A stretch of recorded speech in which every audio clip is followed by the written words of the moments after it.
Why annual risk assessments are no longer enough. For a long time, annual risk assessments were considered best practice. You did the assessment, documented the results, fixed a few things, and checked the compliance box for another year. The problem is, that world doesn't exist anymore. Most organizations today change constantly. New cloud services, new vendors, new applications, new users, remote access, acquisitions. It's nonstop. And the risk profile of the organization changes every time one of those things happens. What regulators and auditors are realizing is that a risk assessment done once a year often describes an environment that no longer exists. And when something goes wrong, that gap becomes very obvious very quickly. This doesn't mean organizations need to redo a full risk assessment every month. What it does mean is that risk needs to be treated as something that's actively managed, not just documented.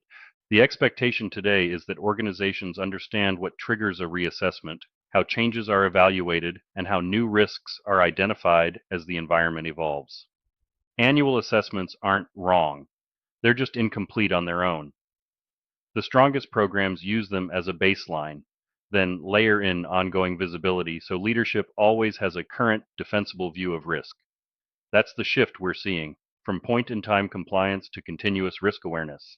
See comments below for links to more information and our free checklist on evaluating whether your risk assessments meet current OCR requirements.